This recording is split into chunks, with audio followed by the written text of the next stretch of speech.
में मोदी जी आसाम आने वाले हैं, उनके स्वागत का नारा लगाइए। मोदी जी तक दिल्ली आवाज जानी चाहिए। मेरे साथ दोनों हाथ उठाइए, उठाइए।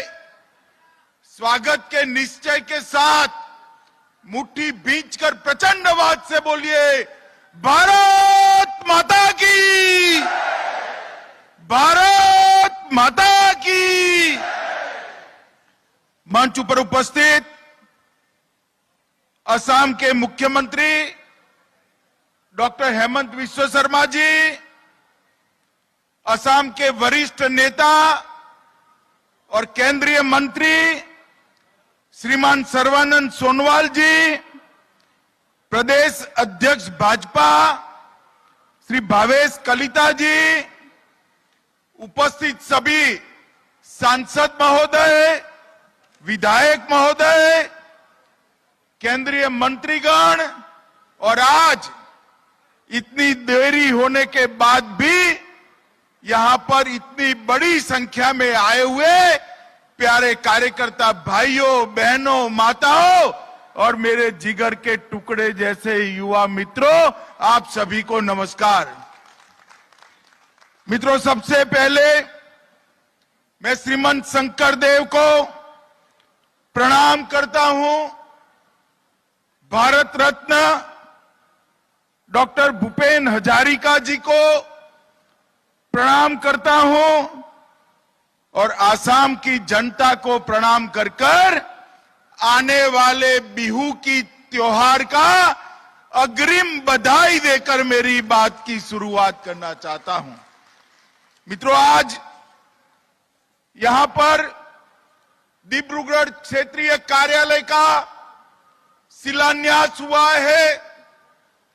जैसे आसाम के मुख्यमंत्री जी ने बताया, सर्बानंद जी ने बताया, भारतीय जनता पार्टी संगठन के आधार पर चलने वाली पार्टी है और कार्यालय भारतीय जनता पार्टी का सभी गतिविधियों का केंद्र होता है। आज इस क्षेत्रीय कार्यालय से 6 लोकसभा क्षेत्र के, डिब्रूगढ़ क्षेत्र के सभी कार्यकर्ताओं के काम का आयोजन यहां से बहुत अच्छे तरीके से हो सकेगा। मैं प्रदेश अध्यक्ष जी, हेमंत जी और सर्बानंद जी को बहुत बहुत बधाई और साधुवाद देना चाहता हूं। मित्रों, मुझे अरुणाचल से वेदर के प्रॉब्लम के कारण आने में बड़ी देर हो गई। इतनी देर से आप लोग बैठे हैं, इसलिए मैं आपसे क्षमा प्रार्थना करता हूं। मित्रों, मैं सीधा मुद्दे पर आता हूं। अभी अभी नॉर्थ ईस्ट के अंदर 3 राज्यों के चुनाव हुए। तीनों राज्य में भारतीय जनता पार्टी सरकार का हिस्सा है।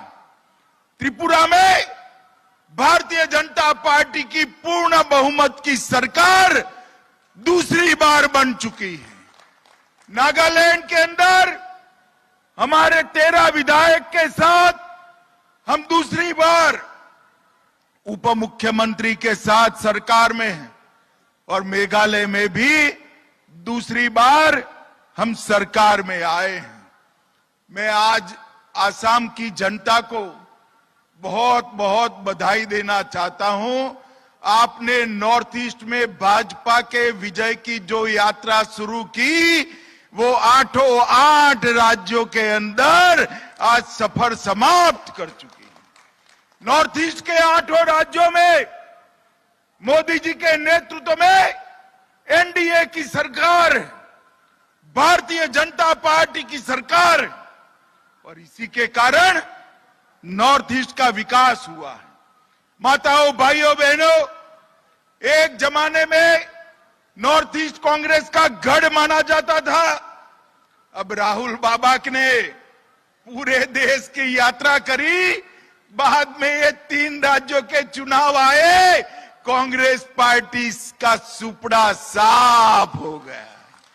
कहीं पर भी दिखाई नहीं पड़ती। मगर राहुल बाबा नहीं समझेंगे। विदेश जाते हैं, विदेश जाकर देश की बुराई करते हैं। मुझे बताओ असम वालों, डिब्रूगढ़ वालों, देश के किसी भी देशभक्त नागरिक ने विदेश में जाकर देश की बुराई करनी चाहिए क्या? बताओ जरा, करनी चाहिए? जोर से बोलिए, करनी चाहिए? राहुल बाबा अभी भी समझ जाओ, सिर्फ नॉर्थ ईस्ट से सुपड़ा साफ हुआ है। यही रास्ते पर चले तो देश भर में सुपड़ा साफ हो जाएगा। जिस प्रधानमंत्री ने पूरी दुनिया में भारत को यश दिलाया, भारत को सुरक्षित किया, नॉर्थ ईस्ट के अंदर से आतंकवाद को समाप्त कर दिया, नॉर्थ ईस्ट में 50 से ज्यादा बार आकर नॉर्थ ईस्ट के विकास को गति दी, नॉर्थ ईस्ट के अंदर अनेक प्रकार की योजना लेकर आए, उस प्रधानमंत्री जी को एक कांग्रेस वाले कहते हैं मोदी तेरी कब्र खुदेगी। भाई, आपके कहने से कुछ नहीं होता। 130 करोड़ की देश की जनता और मेरे सभी आसाम वासी दिन रात मोदी जी की लंबी उम्र के लिए प्रार्थना कर रहे हैं। और जितना भी आप मोदी जी को गाली निकालोगे, मैं आपको कहने आया हूं, आपकी माता जी ने भी ये कर कर देख लिया। राहुल बाबा, जितना भी गाली निकालोगे, कमल उतना ही ज्यादा जोर से खिलकर बाहर आएगा। माताओं, भाइयों, बहनों, 14 तारीख को मोदी जी बिहू के उत्सव के अंदर शामिल होने आ रहे हैं। मुझे अभी सर्बानंद जी और हेमंत शर्मा ने बताया कि बिहू में आसाम वाले मोदी जी की उपस्थिति में एक वर्ल्ड रिकॉर्ड बनाने जा रहे हैं। और मित्रों, बिहू आसाम के सभी लोगों के लिए, पूरे देश के लिए बड़ा शुभ उत्सव होता है। उसी दिन मोदी जी आ रहे हैं। ये मोदी जी के शासन के कारण आसाम के 70% 70% क्षेत्र से आज अपसपा हट चुका है। बोडोलैंड शांत हो चुका है। हमारा कार्बी का क्षेत्र शांत हो चुका है। 8 आदिवासी समूहों ने सरेंडर किया है। आसाम आसपास के सभी राज्यों के साथ अपने सीमा विवाद को समाप्त कर रहा है। ये मोदी जी का ही सुशासन है, जिसके कारण आसाम के अंदर आज प्रगति हो रही है। मित्रों, फिर से सरकार बनने के बाद 41,000 से ज्यादा लोगों को नौकरी दिया। इसके साथ धान खरीदी अभियान में 1940 रुपया प्रति क्विंटल के साथ 44,000 किसानों का धान खरीदा। मिलेट्स के श्री अन्न के उत्पादन में 25,000 हेक्टेयर से ज्यादा बाजरा मिशन लेकर असम आगे बढ़ रहा है।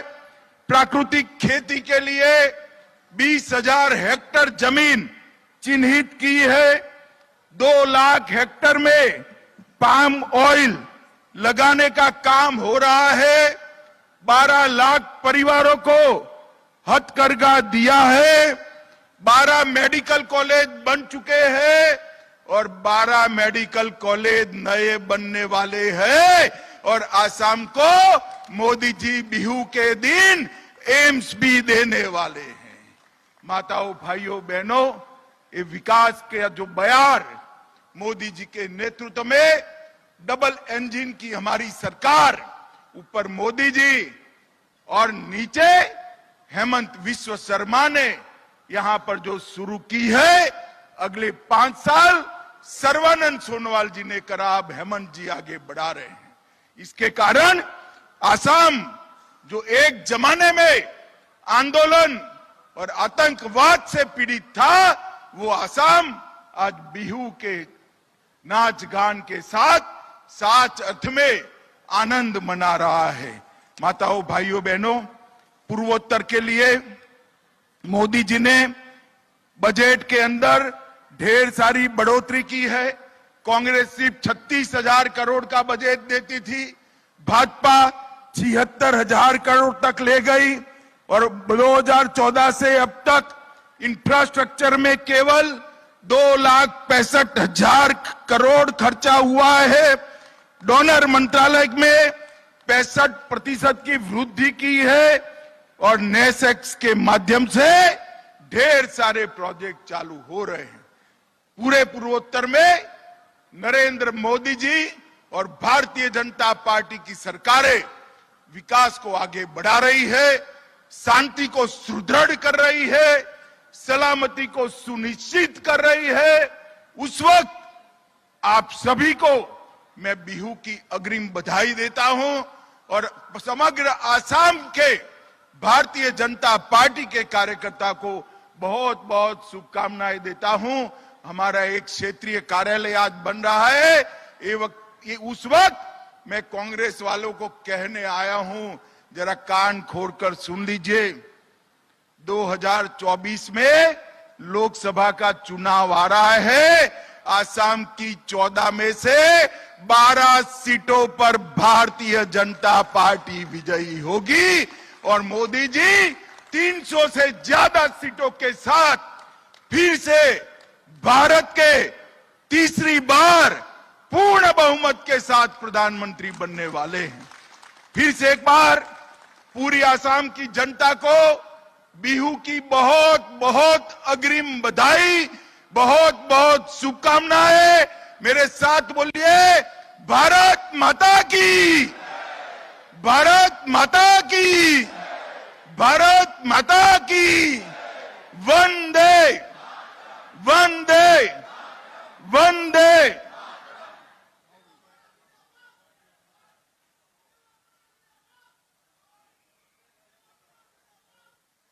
माननीय केंद्रीय गृहमंत्री डांगरियाक तेखेतर प्रेरणामूलक